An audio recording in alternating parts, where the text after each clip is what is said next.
It's one of those things which are hard to describe, but if you've worked with children before, you'll understand that the reward is something very different.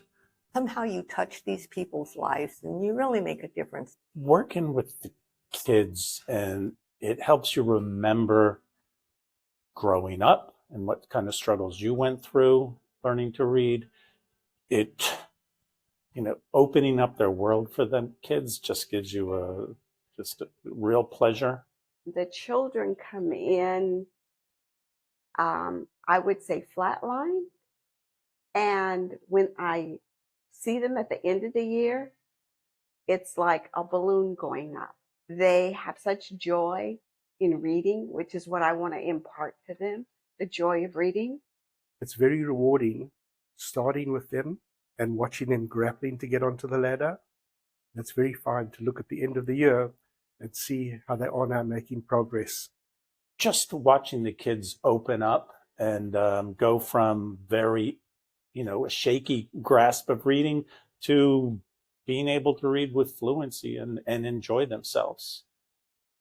One of my most rewarding experiences was with a little boy, and all he would do was tell me, "Miss Janet, I can't do this. This is too hard." I was his tutor for, I think, 3 or 4 years, and it made me so proud because at the end of my time with him, he was so proud of what he could do.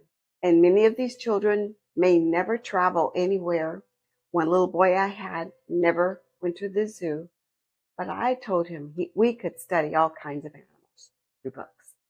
Reading is what made me successful. Reading is what, opened up entire worlds for me. But I think one of the most important things is to be able to see what the world looks like through a child's eyes. And often, even as we get older, our eyes become a little bit jaded. The world is very different when you watch it through a child's eyes. Today, my guest on the From the Hart podcast, which is presented by the First Bank Center for Family-Owned Businesses, is a dear friend of mine that I have an opportunity to serve with in our community. We both sit on the board for the Keys Foundation and the Institute for Community Impact, and I'm sure we will talk more about that during this conversation. Janice is the Executive Director of Parentis Foundation. Janice Frechette, Orange County native, lives in Orange County with her family. She is a mother to 3, grandmother to 6. If you're watching this, you're not going to believe the grandmother part. Of course, I'm a grandpa to 9 too, and I'm sure other than the gray hairs that I have will give it away. With Janice, there's no dead giveaways at all, other than the heart that she has for those kids. So Janice, it's good to see you. I'm glad we had a nice prep call last week in preparation for this conversation. I'd love to just start by having you tell us a little bit about Parentis Foundation, what it is, and then we'll dive deeper into how you got started and how people can get involved and all of that. But just welcome, first of all, to as guest number 106 on the From the Hart podcast, presented by your bank, First Bank. That's right. First Bank has been a great supporter of Parentis Foundation. So what a great lead-in for me being able to share what Parentis Foundation is all about and our connection with the Paskies. It's just been quite a journey over the last 8 years, and I'm honored to have you part of that journey. So Parentis Foundation is the nonprofit affiliate of Parentis Health. Okay. Parentis Health serves senior citizens in the community through home health, home care, hospice, residential boarding care homes, transportation. And you would think it's quite an interesting connection to have Parentis Health, which is a senior healthcare agency, connected to a nonprofit that supports youth literacy. Right. But it's actually a perfect connection because the founders of Parentis Foundation also own Parentis Health, and they wanted to introduce a nonprofit volunteer opportunity for senior citizens. So we realized, Tarek Anabli and I were both sitting on the board of directors for a Boys and Girls Club, and we realized that the children that we were serving in the Boys and Girls Club needed senior mentors, needed that grandparent figure in their life. And here we have this company that supports older adults through healthcare, but we also wanted to give them intentional volunteer opportunities to serve in the community. So we found the perfect match of pairing older adults with children, and who better to teach them about literacy than people who truly understand the importance of reading and Sure. literacy in their life. So that's really, in a nutshell, how we came about. And we initially partnered with AARP Foundation, and they were a fantastic partner for us. And recently, we became so strong in the community and serving our partners here in Orange County that we transformed and opened the next chapter of our book to empowering readers of Orange County. Hmm. So we're really excited about launching that this year. I love that. Same. So when I hear you talking, I'll do this oftentimes with a guest, and in the first 5 minutes as the introduction goes and we start the conversation, it's not that I necessarily have the title of the podcast in mind, and that does often happen, but words come up for me to describe the person I'm talking to. When I sat with Charles Antis 5 years ago, when I interviewed him, the word that came up to me was protector. You know, his company, Antis Roofing, is about protecting people from leaks, and as a father and as in his role in the community, the words that come up for me just in this initial introduction, which is ironic because in the Parentis Foundation, we have the logo of the bridge, and we have the, bridging the gap, is building that bridge. You're building that bridge between the senior citizens and the kids. In your bio, you shared, and in conversations, I already knew this about you anyway, that your passion for service started really young. I mean, 3rd grade or younger, you were serving in the community. Talk about how that started. How does someone, a lot of us don't, I always had a desire to serve, and I had opportunities to serve in various parts of my life, but it wasn't really until within the last 5 years that I started, and I'm 60. I mean, it wasn't 3rd grade for me, where I really started looking at areas in the community where I could serve and kind of what broke my heart and where did I want to make a difference. This started for you kind of out of the womb. Talk about that. How did that start for you? So it was, I think I had the fortunate opportunity to go to an elementary school in Garden Grove that it had both regular ed and integrated services for severely handicapped children. And it was called DCH, Developmental Center for the Handicapped. And this was, oh my gosh, in the mid 70s and mid to late 70s. And I was able to go across from my 3rd and 4th grade class, 5th grade, 6th grade, I did this all the way through high school, but I would go over every recess, every day after school, and help in those classrooms as an aide.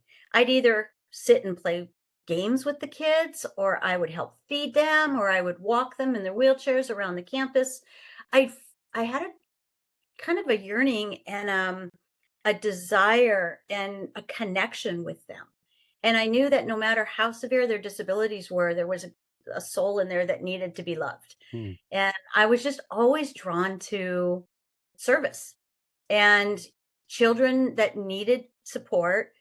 I loved being in the classroom with older adults. I was kind of an old soul. So I was always drawn to my mentors. I was from very young, the teachers and the people that were also working in the school. I mean, I was very fortunate that I had teachers in my elementary school that didn't hold me back. Right. They saw that I wanted to Encouraged you. and they It's didn't rare. say, I mean, for them to see a child who's taking to service and being so outward focused, when you're 9, 10, 11, 12 years old, you're not very many are focused on other people. Not many 35-year-olds are focused on other people. So that's pretty rare for them to see that. So I'm sure they encouraged that and wanted to foster that as much as possible. and I was really fortunate that they saw that and didn't hold me back. Yeah. And it really started to then shape what I wanted to do as a career, what I wanted to do in service, why I was always drawn to help other people. And so it really started that young. Nice. I love that. How do you decide now in the role that you're in, and your Boys and Girls Club and the Parentis Foundation, and obviously your own foundation with Parentis, and the Temple Calvario with our friend Janet, who's also on our board. How do you decide? You probably said no more than you said yes. If you're like me, we get a lot of requests to be on boards for a variety of reasons. But where do you say yes and where do you say no? It's such a great question. And I actually, Brian Powell is my mentor and coach from Executive Coaches of Orange County. And I was so fortunate to get involved with Brian, and he helped give me a compass and understand that no is a complete sentence. And that's hard to learn. Yeah. And Simon Sinek's "What's Your Why?" Yep. And bookshelf back here. Yep. It's on mine right here somewhere. Yeah. Yeah. Buried behind all the trinkets and bobbleheads. Yeah. Exactly. And he really had me think about where it feels right. And everybody has nonprofits and charities that speak to them. And some you donate because you have a friend who's involved and you want to support them. Yeah. Yeah. But when it comes to really deciding what I was going to do with my time, it was children and the elderly. And I was super, super drawn and felt like older adults in the community who don't have family and don't have a voice and don't know how to navigate senior care through healthcare, through resources. I really felt they had to have an advocate. So starting Parentis Foundation just felt like an absolutely perfect fit. Yeah. And, giving the voice and the resources to the kids, but connecting them with older adults who really, they become their focus. It's not an afterthought. It's not when our volunteers are with the kids, it's 100% them with the kids. Yeah. And they're not distracted. So my volunteerism really focuses on that. And how can I support those two passions? And then how can I help support other nonprofit success? Yeah. Like, we do so much of that in the community, Ed, where we're able to connect. We're great connectors. And you know what? I might know somebody that's going to help Dawn from the Wooden Floor. I know somebody that's going to help Julie from Teen Kids, or Naruse, or whatever, all these wonderful organizations we learn about. I may not be able to give them all of my time, but I love to connect them with people that I meet. Yeah. And those connections oftentimes are so much more valuable than our own time or our money, because then, it just opens up windows of opportunity for that person to then be able to serve. All right. So I have a question for you, and I know the answer to the question is going to be both, but then I'm going to ask you to expand on it. So you have senior citizens serving children, and you've seen countless examples of both lives changing as a result. I mean, they say it's easier to serve than to be served. I know when I've been sick, it's much easier for me to find somebody who's sick and go take them a meal, or for my wife to do it. I like to take credit, but I go along, but she does all the work and all the service. But it's harder to be served than it is to serve. But when you see these elderly people, these senior citizens serving these children, obviously both sides are lifted. Can you share a story or two of maybe a surprise that was shared with you where, an older person was serving a child, or a child, just anything that jumps out in your mind of just an aha that you saw or heard about from a child or from an adult in one of those relationships, with whatever you can share? Do we have enough time? I was going to say, there's probably a lot. I could probably do a whole book about over the 8 years that we've been serving children and our seniors. The one that I think inspires me is 8 years ago, we had our very first volunteer training. We bring all our volunteers together, really robust training.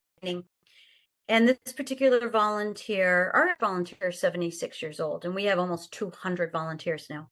Wow. So this volunteer was in her early 70s at the time.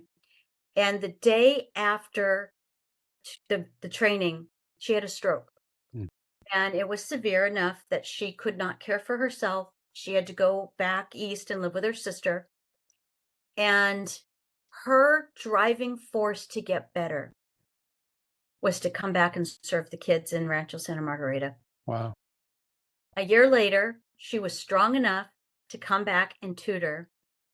8 years later, she's one of our lead tutors, psych coordinator, one of our best investors in our program, both financially and in time.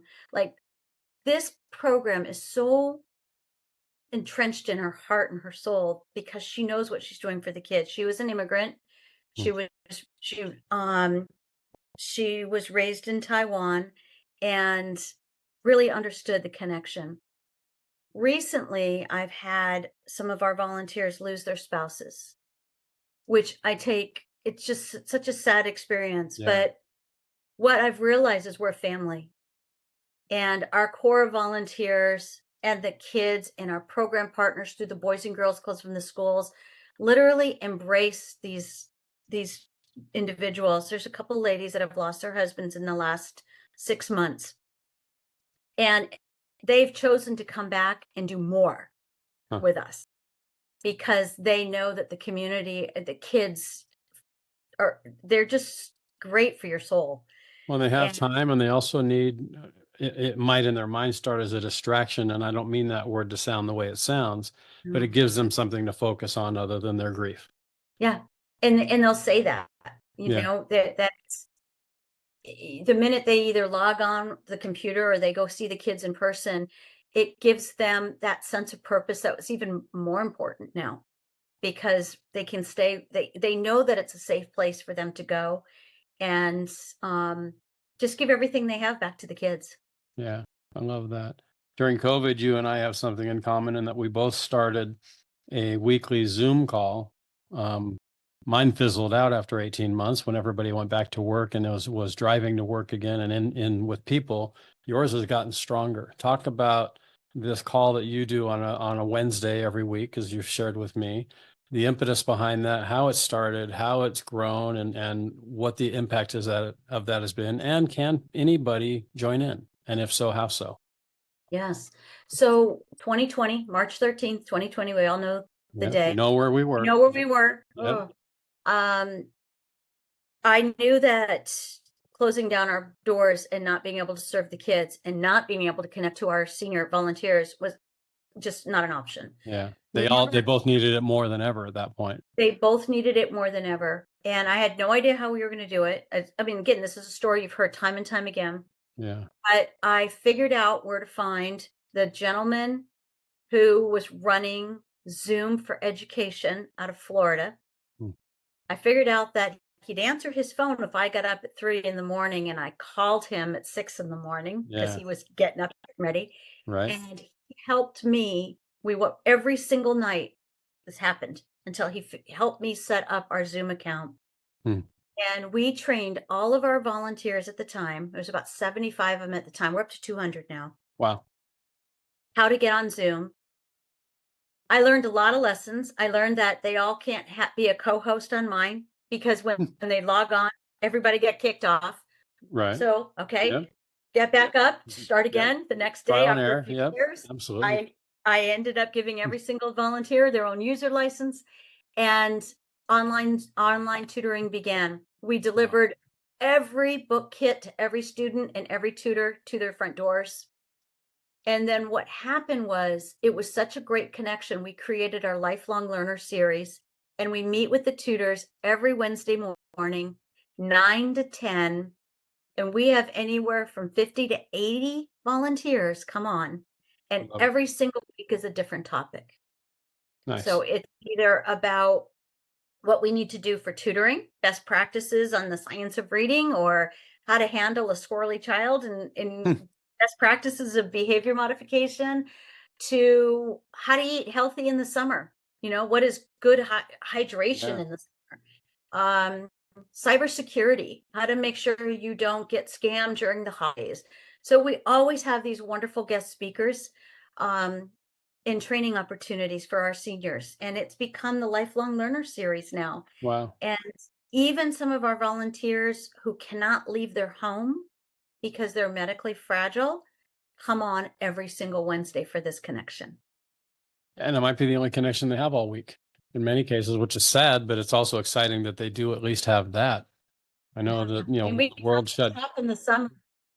Yeah, when the world shut down in March of 20, as you alluded to, we couldn't go visit my dad for a little while, who was in his 90s, and elderly people were lonely and children were you know, the running joke was they were being homeschooled by alcoholics. People were staying home drinking during the day, teaching their kids, you know, our world in 20 years is going to be led by kids who are homeschooled by alcoholics. That's that running joke. And I don't mean to Yeah. make light of that at all, but, you know, Yeah. there's just, the world was just so different. And, yeah. So what have you, was there a temptation once the world kind of came back? I mean, so much of what you do is online, so probably not a temptation to shut that down or slow it down. And it feels like, and sounds to me like what you shared when we spoke last week and now today, that it's actually, you know, from 75 to 200 volunteers, that it's continuing to ramp up. We have volunteers because we can offer them a virtual option. Mm-hmm. Ideally, you know, we love to be in person with the kids, and there's nothing that, you know, replaces that in-person connection. But there is also a time and a place to have a virtual tutoring session, whether we're in school and the schools prefer it, because there's no parking. If you ever try to go to an elementary school in the middle of the day, there's zero parking. Yeah, grandkids in elementary school programs and things like that. It's, you know, Right. park a ways away, that's for sure. Right. So we realized that we had an obligation to continue with our volunteers that could not be in person. Yeah. Volunteers that were living in San Bernardino because they had to go move with their families. And, you know, a lot of people ended up moving away because they had to go live with somebody to help care for them. We have people in LA, in San Diego, and San Bernardino County, but they all can Zoom in, and we have such robust training that they're not afraid of it. Yeah. And they're one-on-one with the kids, so the kids feel so connected. It's like you and I talking right now. Yeah. I feel like we're in the same room. Yeah. Doesn't, And you that's know, exactly we're how the 40 kids miles are. away from each other, but we could be in the same room. Exactly. So, no, it was never an option to stop. And one of my tutors called during the summer because we take a little hiatus, and she's like, "When are we bringing coffee chat back? I miss everybody." Yeah. And I was like, "Okay, all right, Yeah. service before self." I might have been tired coming up with a lot of topics, but you know, God has a plan. He always gives me an idea to Yeah. talk about. So. Well, I love that you even included in your bio, and I have it in bold. I don't embolden a lot of things in people's bios, but this one did, and you just said it, you know, key point, always lead a life of service before self. And that was from earlier in this conversation, obviously ingrained in you at a young age. How do you make sure? I ask this question of family business owners a lot, or business leaders in general who manage multiple venues. Like the headquarters could be in Irvine, but they have offices all over the world. How do you make sure that, because most of the people that you work with, you may never meet in real life, you have them as volunteers online.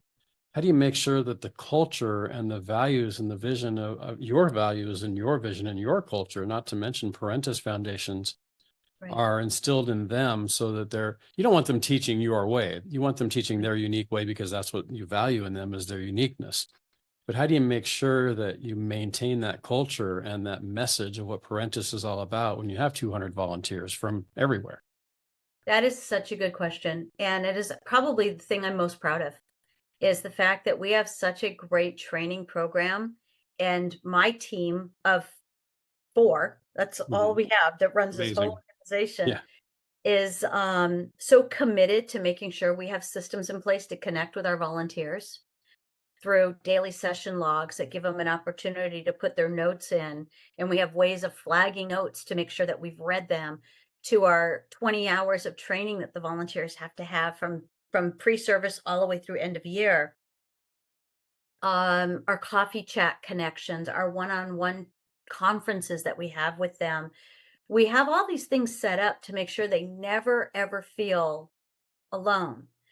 And the one thing I'll tell a tutor, and I'm pretty direct about it, if I let you do it your way, imagine 200 Exactly. ways. Yeah. And trust us Yeah. when You we got it know. going everywhere with no consistency. Exactly. And you said it really well a minute ago. You want them to have their own individual personality that goes to the kids, and they all do. They're all very different, Right. including our kiddos. Yeah. But they appreciate the fidelity of our program. And if they're confused about it or they're questioning it, they always know that we have an open door policy to come and conference with us, and we'll give them solutions. So we've written our own curriculum. We provide all the materials. So there isn't any guesswork. And I don't know if you've ever been to a volunteer opportunity where you walk through the doors and you're like, I'm here. Yeah. What do you want me to do? And no one recognizes that you're there. And 20 minutes in, you're like, I could be home having breakfast with my family and no one would care. And with our volunteers, there's never that moment where they don't know what they need to do. It's very organized and very systematic.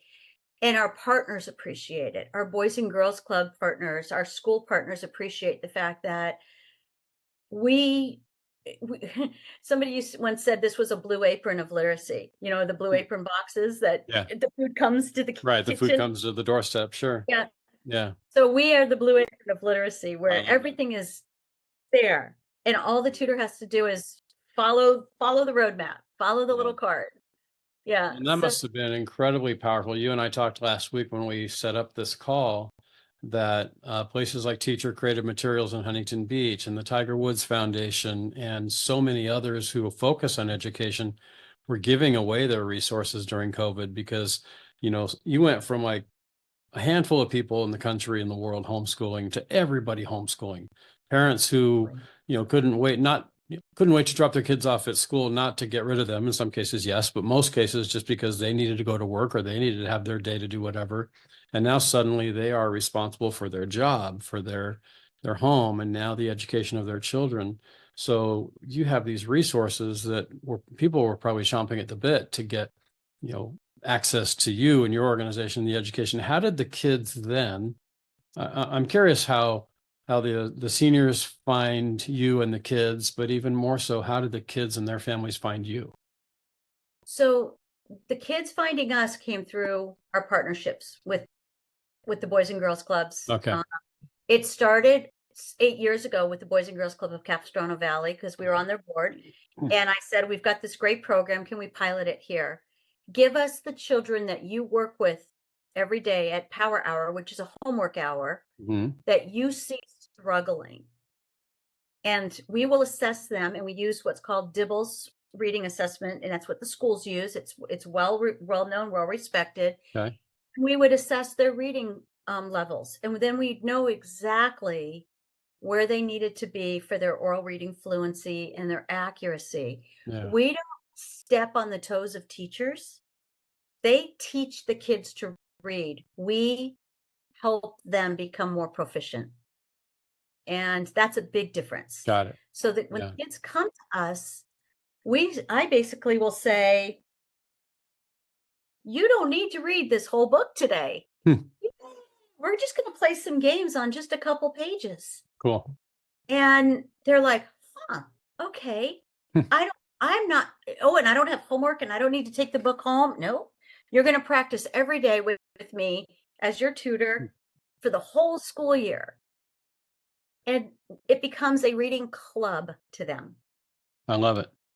So when the schools started to call me and say, how can we get this program in our school?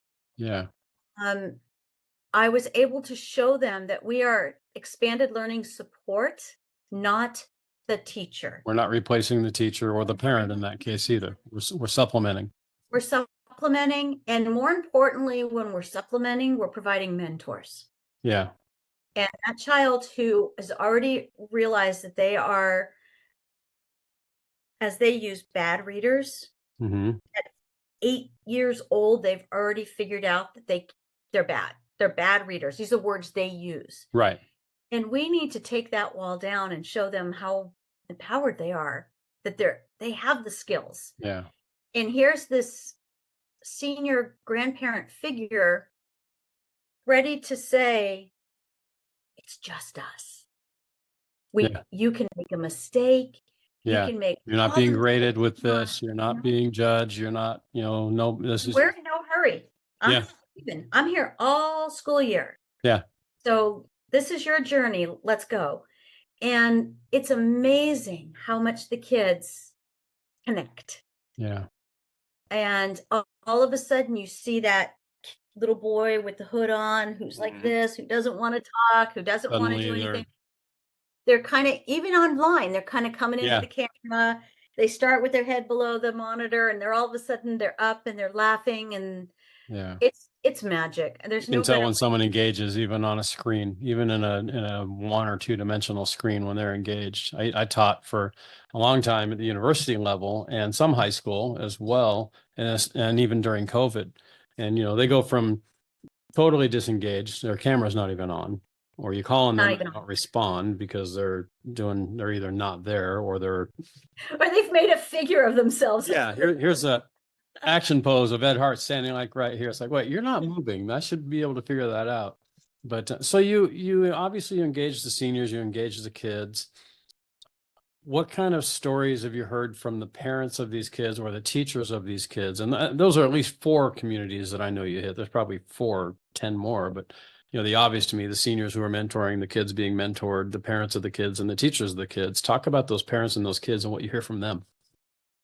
So I'll go with the parents first, because as a parent and as a grandparent, I have trouble getting my grandkids to sit and read with me. Mm-hmm. Read to them, but for them to actually do the physical work. Most of them want this. I'm holding up an iPhone because they want to play games on it. Absolutely. They've got many more things they want to do. And the parents are just basically getting through the day. Yeah. And, that by the time they get them home from school and after school activities, it is impossible to get them to practice for 20 minutes of reading. And if you send them in the corner, they're not. Yeah. So I had a mother come up to me. I didn't even know who she was. And where it was? It was at our expo. I believe you were there for the OCNRG group. Yeah. Last year. She came up to me and she's like, "Your Parentis Foundation, you have the reading club at my daughter's school, just started to bawl." Mm-hmm. And I'm not kidding you. I'm standing there going, I hope that's a good cry. Right. Yeah. I'm not going to get punched here in a minute, am I? Right. And, yeah. And she said, "My daughter used to not want to leave the house to go to school because not being able to read means you can't participate in class." And everybody knows who the readers are and who those aren't because they're not getting called on to read. Exactly. And or they are getting called on. Or they're getting called on and stumbling. Sure. And the only way to get out of it is a behavioral. So yeah, it's not that they have challenges behaviorally. It's that's a coping mechanism to do something you're not good at. You need to get out of class. And it's a great way to get out of class or to get passed over. And that happened a lot during COVID when there was 15 to 20 kids on a screen and you didn't have the answer. They didn't have time to wait. They were moving on. Yeah. And so we have a whole bunch of 4th and 5th graders and 6th graders who were victims of that, who were really, in that crisis. But she said to me, "My daughter loves going to the reading club.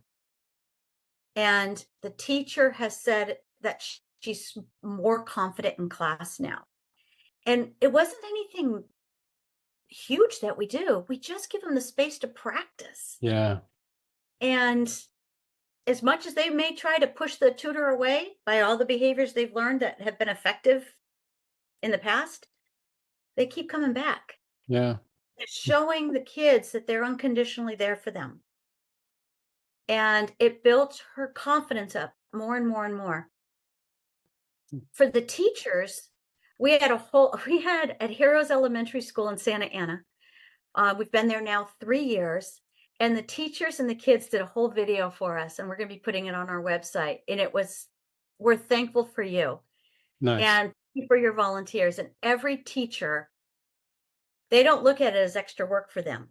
They are just so grateful. They've got all these extra eyes and hands on their children that can help augment what they can't do in the classroom because they don't have enough time.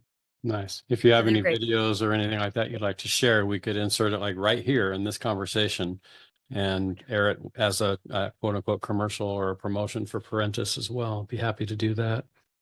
When I was a teenager, different topic, but you got me thinking about this. I was fortunate enough when I turned 12 that my parents said, hey, we can financially we're in a position where we can afford to get, I was the youngest of 5, and by age 10, I was the last one home. There's 8 years between child number 4 and then me. So I might've been that surprise or mistake, whatever you want to call me. I like to say surprise. My siblings say mistake, but, by age 12, they were at a point in their careers where they could afford nicer things and lessons and things like that. So they said, do you want piano? Do you want tennis, baseball, golf? I said, oh, golf. That sounds kind of cool. My dad played golf. I knew my parents played a little bit. Golf sort of intrigued me. So started taking lessons, but I didn't want to do the work. I would go and show up for the golf lesson on Saturday afternoon, and then Saturday afternoon and Wednesday night. But I just wasn't willing to do the work. And finally, my dad just said, look, if we're going to continue to invest in this, I just need you to hit 10 shots sometime between your Saturday lesson and your Wednesday lesson, and 10 more shots sometime between your Wednesday lesson and your Saturday lesson, just to show that you care. Just 10, just get out to the driving range, go hit into it. He even put a net in our backyard and I could just hit the balls into the net. Well, 10 shots became 20, became 30, became an hour of practice, became, what kind of fitness things can I do to make myself, and, just, he understood that just that little bit. So I think of that a lot with the kids that you work with. Look, just log on. And now that you've logged on, just read a page, just do something. And I'm sure that the mentors that you work with and that work with the kids are probably just giving them, look, just do one little thing. And that one little thing becomes 2. And now you got kids reading books and going off to college and becoming doctors probably at some point as a result of these relationships, because they started with that one little bit of work. We created a program called the Alumni Reading Club about our 5th year in, because we started with these kiddos at 2nd grade, 3rd grade, 4th grade. By the time they hit 5th grade, they had run out of our curriculum and they were reading close to or at grade level at this point, but they didn't want to leave us. So, and the tutors don't want to let them go. So if they've created that bond with the kids, they really look forward to the next year. We created an alumni reading club where they get together and read chapter books. And there's these great chapter books called Choose Your Own Adventure. And so you might read 15 pages and you either go to page 14 or you go to page 44 and the story changes. It's like the 3 optional endings to the movie Clue. You don't know which one you're going to see, right? Exactly. So we didn't know that's where we were headed when we started the program. And I think that's what's so exciting about our evolution from where we started 8 years ago to where we are now. And being able to become empowering readers of Orange County is so much more than what it was when we started. Yeah. And that is a direct relation to listening to what the community needs. And we were a K through 3 program because of, or just because this is where it was heading. Kids were behind before COVID. So COVID isn't the answer to all problems. Yeah, it definitely sped things up. It slowed things down dramatically or sped things up dramatically, depending on. Correct. And we learned a lot of good things from it. Sure. Efficiencies, how to run a program. We don't have a brick and mortar office. We all work from our homes. Yeah. I meet with my team every single day. I probably see them more online because we keep an open Zoom meeting going on. Yeah. So we're working and I can say, Eliza, what do you, I need a question. And she, we learned efficiencies that were outside the box. And that's exactly what we've done with empowering readers through our programs, is we listened to what our tutors were saying. Yeah. And they're with the kids all day long. We created One Kind Word. Our One Kind Word initiative are all children's books that during the read aloud portion of our tutoring that inspire empathy and kindness and respect and how to navigate challenging situations and how to handle a bully on the playground and through literature. So we're getting the kids to read and learn, but start to learn life lessons. Yeah. And so our One Kind Word series is run by a board of our advisories from our volunteer corps. And it's overseen by our literacy consultant. And these all were not where we thought we'd start, but it's what's evolved. Yeah. So I told you before. First Bank about that, because they helped because of their funding and support for us. That helps us to buy that curriculum for it. So, well, and appreciate you talking about that. That's something that the bank has done. The Dearberg family that owns the bank, and then the leadership of our organization we get asked to be involved in a lot of things. We get asked to write checks to a lot of things. We get asked to be at a lot of galas, and we get asked to, sponsor lots of things, and we do. But, and this isn't a plug to all of you who might be watching and listening today, but if it's about kids and about literacy and about families, you're going to get our attention. I can't guarantee we're going to write you a check or attend your gala, but I can guarantee you're going to get our attention, and something will be done as an organization, as individuals in the organization, as a family, as a business, as a bank. We will get involved if it has anything to do with educating kids, unifying families, creating opportunities for kids that might not have otherwise been there, and a lot of other things too. And that, that kind of goes to where I choose to serve. Not only do I choose to serve where First Bank supports me, but what touches my heart as well. So, certainly. A litter of grandkids between us. Right. I think there's 12 or 15 or something between just you and me. So yeah, we're doing our share to keep this population going, and to keep the need for literacy education for kids as well. Okay, a lot of different questions. A lot of people are probably listening and shouting, ask this. And so I'm going to try to listen to future listeners. What are they saying right now as they listen to this episode? Right. So turn around and look at your shelf. I mentioned to you last week when we talked, I might do this. What book up there draws you in first, and why? So you're leaving on a vacation for 1 week, and you only get to take one book that's on your shelf to read. Oh, gosh. What's the book? Well, and then obviously I'm going to go into why. Okay. So because I just came back from vacation. Okay. Should have asked this a couple weeks ago. Yeah. And this was the book I brought. Be well and stay positive. Okay. Be well and stay positive. There's a story behind this book, and I'm going to give a huge shout out for Dr. Greg Stone. Okay. He actually was on our Lifelong Learner series and recently spoke. He was a retired school principal for La Habra High School and was called back during COVID. He wrote these, they make me cry when I read them. He wrote these, realized that his family and his staff were in crisis. And how was he going to unify a whole high school when it was not popular to go back to school and go on campus? Right. So every Friday he wrote to his family, Dear Griffith's family. And every Friday was a little words of wisdom. So they're 1-page words of wisdom. And ironically, the Fridays of this time in 2020 are the Wednesdays of my coffee chat. The dates align exactly this year. Wow, that's awesome. So this Wednesday, starting tomorrow, right? So tomorrow's 13th. Which wolf do you feed? Is the title of it. Nice. And all the proceeds of this book go to support scholarships for the kids at that school now. How did I know about him? He was introduced to me by one of my volunteers. Nice. And so when you said, what book would you pick? And I literally read this entire book on my way to Cabo. And I just kept looking at my husband and, you got to hear this one. You got to hear this one. Finally, he's just like, all right, look, let's just read it together. Yeah. Obviously, I'm not going to read what I'm reading. So yeah. And yeah, because every one of them was like, so I asked him, I'm like, and it all led back to mentors in his life. And I spoke to you about my mentors when I was in 3rd grade, showing me how to work with kids that had obviously bigger challenges than I would ever have. Yeah.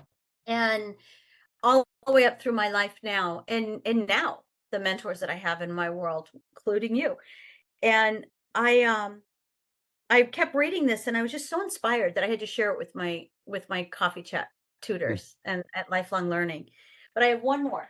Okay. Oh, sure. Change the rules on me. I said 1 and she's giving us 2. Soul Sitter. Soul Sitter. I've heard of this one. Yeah.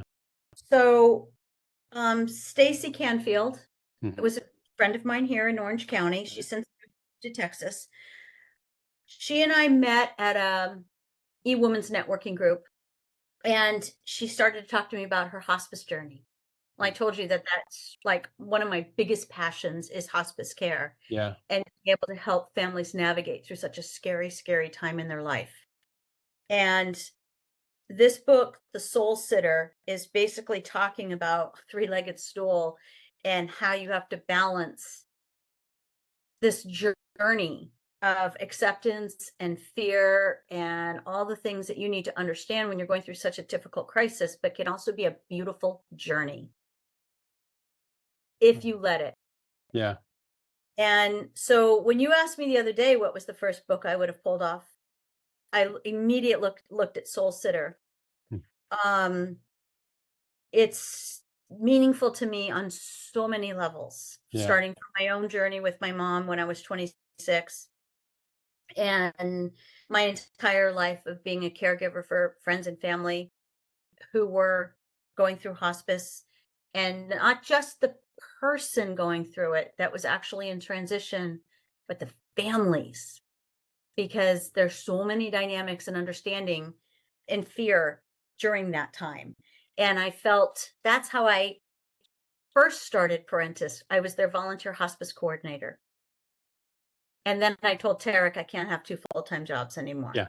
So I went to the foundation Yeah. and obviously, history, but I never stopped this journey. I love that. So be well and stay positive is how I live my life.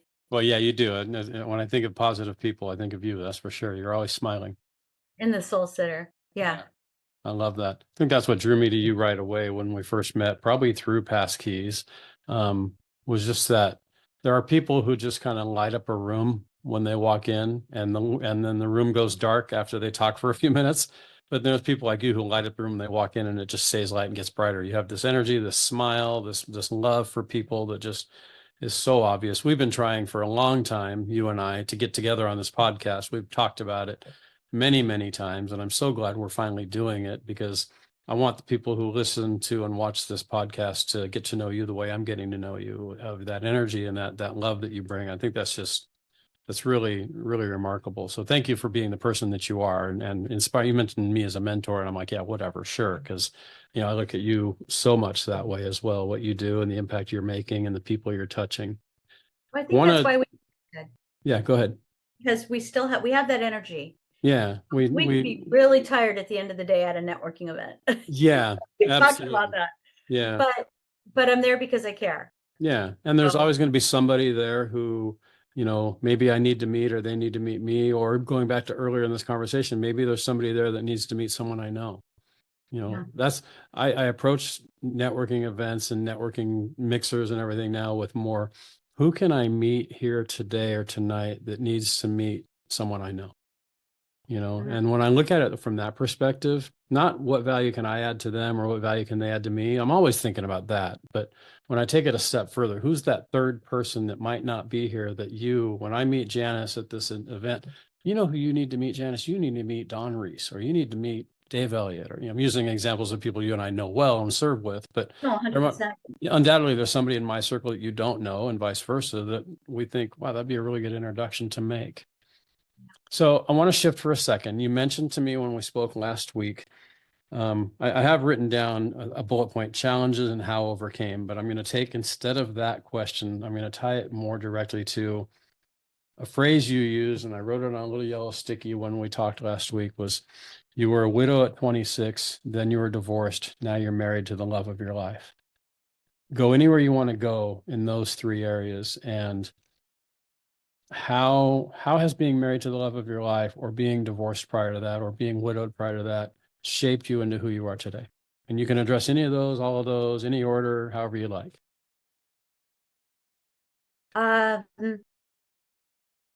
Tenacious. I've kind of lived my life where you can have a pity party for a minute. Mhm. And that's basically what you get, is a minute. And Yeah. you've got to figure out, my journey hasn't been easy. Yeah. But I feel so blessed that I am where I am now. I learned a lot.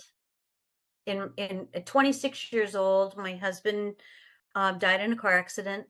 I had 2 children. They were 3 and 6. My mother was terminally ill. Like, this is stuff books are written on. Right. And it's my journey. It's my life. But I would never, ever let it define me. Hmm. And I think I always used it as a way to show other people, and they may not even know my story. I may Right. not have shared it, but I've just shared that.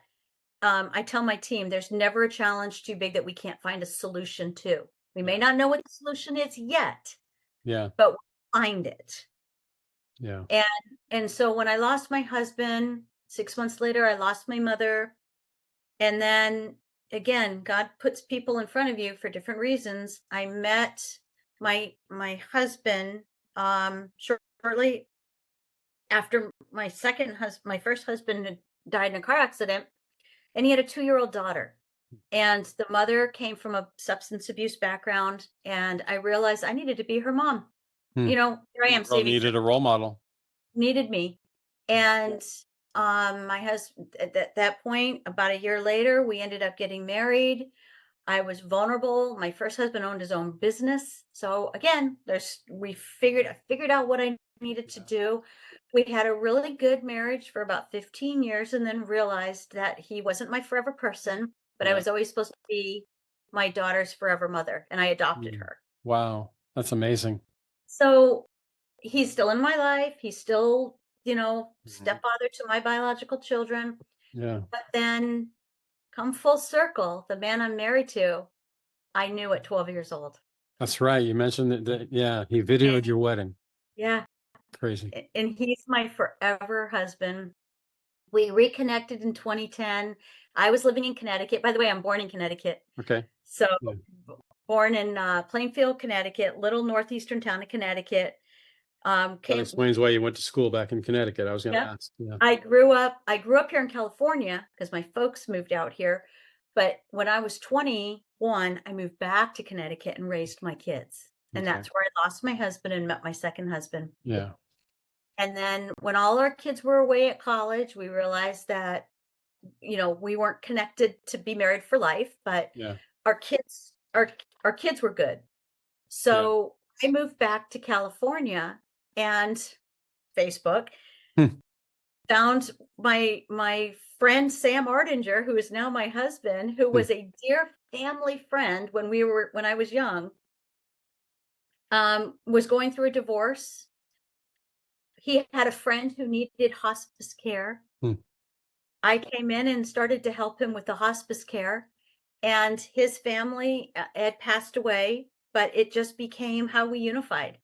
And Hmm. now we've been married almost 13 years and 6 grandkids later. Sam never had kids. Wow. I gave him 3 kids, 6 Yep. grandkids, and a whole lot of chaos in our life, and it's Yeah. wonderful.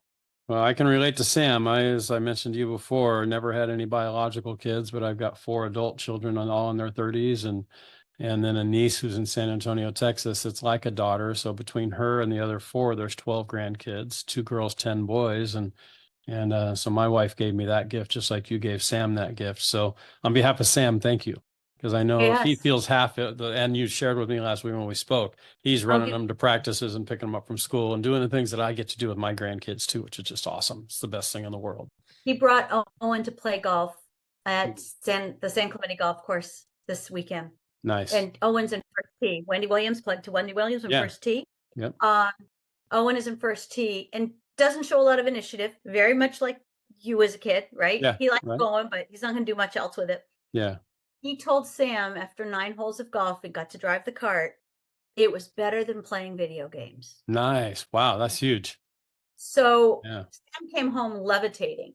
Like he was so proud of his grandson and that experience. And one more, he dresses up as Cat in the Hat every year and Dr. Nice. Seuss birthday bash, literacy, and delivers books to the kids. That's so awesome. That is so awesome. Who inspires you now? When you look at leaders, we serve with a lot of great people, leaders that maybe are famous. You think back about your mom who passed, years ago. Are there leaders, famous or otherwise, that you think of as just kind of that one or two? I mean, I think of my dad who passed at 94, 3+ years ago. I think of my golf instructor, my baseball coach, Coach Martin, who was my high school baseball coach. I only played for him for 1 year, my senior year.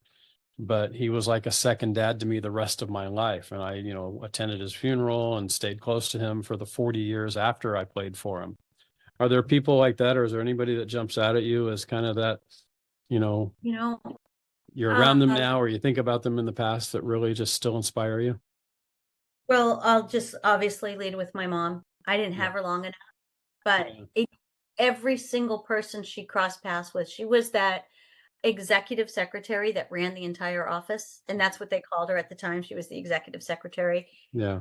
And when she passed, the things that I realized that she taught me is the core of who I am. Now she always was in awe of my service because she wasn't raised that way, but my work ethic and my fastidiousness to being everything has to be in alignment was my mother. And sort of my New England background where you just get it done. Yeah. Get it done. There's no warm fuzziness to it. Let's just get it done. Yeah. But now, the first person who jumps into my mind, because this man is just, he's everywhere and he's wonderful. And there's not a person who doesn't admire him, is David Elliott. I knew you were going to say Dave as you were starting to tee it up. Yeah. And he was introduced to me by a dear friend. She was on my board. She's since moved away, Yolanda Banowski. And she was just a wiry spitfire person. And she connected me to Dave. And he's just as good and genuine as they get. Yeah. And he's taught me a lot about making connections, making meaningful connections. Yeah. And then I'll tell Dawn every time I see her, she is who I aspire to be. Yeah. Because she runs a nonprofit business like a business. Yeah. And she has a lot of, for-profit experience and that leadership experience that she has brought over to the wooden floor. But it's warm and it's genuine. Yeah. So I feel like in our business world, that's so much of who she is and who I want to be. And I don't know that I look at any famous person in particular that, because I'm so much in right. Don't have time for that. So busy with just people in our lives. Yeah. I really don't. But I just love the community we've formed. I just enjoy being around the people we're with and want to be a sponge for everything. And, we've talked about this a lot, that's why I said you're one of my mentors, is because you have that ability to be present in the room wherever you are. Well, and I appreciate that. And that's a skill that's taken a lot of time. And my wife would probably laugh if she heard you say that. Present, you're doing this and a million other things, but yeah, I mean, I for everybody else. I do think it's important though. And I think for those that don't know Dave Elliott, Dave's the CEO of the Santa Ana Chamber of Commerce here in Orange County, California. He also is the head of our nonprofit where Janice and I serve together, the Parentis Foundation. And Dave has that skill set like my dad, and I have told Dave this before, and there's a 25-year age. My dad passed 3 years ago, but they're about 25 years separate. But a skill set that my dad had and that Dave has is he makes you feel like you're the most important person. Even on an email, when he responds to me on an email, I feel like all he's thought about in the 10 minutes prior to and the 10 minutes after that email was me. When I know I'm just one of hundreds of emails, but every time we see each other, it's, hey, brother, big hug, and he knows a lot about me and my family. I know a lot about him and his. We've had a lot of sit down coffees at Corner Bakery near his office. We just spent a lot of time together, he and I. But yeah, he has that unique skill set of just, like you just said, thank you about me being present. He seems to be very present in the room wherever you are. So how can people get involved? So I live in a 55 and over community, gated community, 400 plus homes. Most of the people in this community are retired. I'm 60. I'm not yet retired. I'd say I couldn't give you a percentage, but my guess is it's an 80-20. 80% of the people who live here are retired. I also post all my podcasts on our little group me chat within the community because a lot of people have told me they like to listen. So talk for a minute to those 400 people who own homes here in my community and the thousands of others who hopefully might hear this, that are thinking about getting involved somehow. How do they get involved? How do they contact you? What are you looking for? What background or what have you do they need to have to engage with Parentis? Oh, thank you for that opportunity, especially where you live. because we are developing through the Fullerton Boys and Girls Club. I know you live up in that area. Mm-hmm. We need volunteers 50 and over. If Okay. you're 48 and you have time, you Yeah. have to be able to commit 2 days a week for the entire school year. And Okay. that's generally after school, 2:30 to 4, 3 to 4:30. Right. Be willing to go through So our right training. before dinner. No, I'm just kidding. Yeah, you're home by dinner. You're Yeah, home by dinner. yeah. You have to be willing. What do you need? You do not need a background in education. Okay. Most of our teachers or tutors weren't teachers. Yeah. You have to have the desire to help a child. You have to have an open mindset to be teachable, to understand that the children of the day are different than the children that you either raised or were. Yeah. And we're really good at helping you navigate that. So you don't even need to come with that knowledge, but you have to have an open mindset to be teachable about it. Yeah. And then we don't leave you. We give you all the training you need with all the materials you need. You have to have a clear background check. Sure. You have to be viewed. But parentisfoundation.org has Okay. a volunteer tab. You go on there, you type in your name, and we contact you. And two of the areas we need the most volunteers right now are in the Huntington Beach area, because we just launched three new sites there, Hmm. and up in Fullerton, Orange area, Brea, Yorba Linda, Nice. that area. We're in 14 different sites around Orange County, and Nice. most of those I'm talking about are in person. Yeah. Do you reach beyond Orange County? I keep saying, my board asks me that question all the time. Our volunteer reaches beyond Orange County. The kids We are have in OC. barely scratched the surface of kids in Orange County. Yeah. I won't grow unless we can maintain the fidelity of the program. Yeah. You asked me when we started, how do you manage 200 volunteers if they're all going to go off and do their own thing? Yeah. Imagine 400. It's going to Right. take twice, Yeah. right? It's like people who are in the fight against cancer. When will you stop fighting? When no one has cancer. And we've barely scratched the surface in Orange County. So it needs to be everywhere. Yeah. But we're here. We're just doing what we can in our little space. Well, we'll put that link, parentisfoundation.org, in the show notes. We'll put it on everything. We whether we blast it on social media or wherever we put it, and we'll include that. Along those notes, how do people reach you if they want to get more involved and ask you specifically questions or dive deeper into something that we may have missed today, or that question I alluded to earlier where they're shouting, ask this, and I didn't, and they want to ask you, how do they reach you? They can reach me at janice.frechette@parentisfoundation.org. Okay, Frechette is Frechette. Like my wife's maiden name, Fredette. Just drop the CH and drop the D on hers and put a CH in there for you. Add the CH. Don't like forget that. the dot in the middle. There you go. Frechette. Is that French? Um, Sounds French, just it like is Fredette French. is. Yeah. French Canadian. My wife as well comes from her relatives are New England area as well, more Rhode Island than Connecticut, but then up into Canada from there. So, Well, that's exactly. We couldn't have been any closer to Rhode Island than where I was born and grew up, or raised my kids. So we are right on the border. awesome. Yeah. So last to couple reach questions, and unless there's something that we didn't hit that you want to make sure we do, but the last couple questions I have, I always end with one question. But before I go there, what big goals do you have for Parentis Foundation, or big goals for you over the next 1, 3, 5, and beyond years? Sound like I'm ready for my board meeting. There you go, right? Speaking on behalf of a guy who sits on 4 boards. Right, exactly. I think we just hit probably one of the most significant was rebranding and relaunching under Empowering Readers of Orange County. And my vision is to combat poverty for children in the future. And that is really the mission of our organization, is to give kids the tools to feel confident, to graduate high school, and to find meaningful future careers that help them to raise a family and live a life however they see it. Yeah. And one small step at a time, We went from 3 tiny sites to 14 in a matter of, we're just starting our 8th year. So I Amazing what envision, you've done in 8 years. it really is. I envision having this program in every Boys and Girls Club in Orange County. Awesome.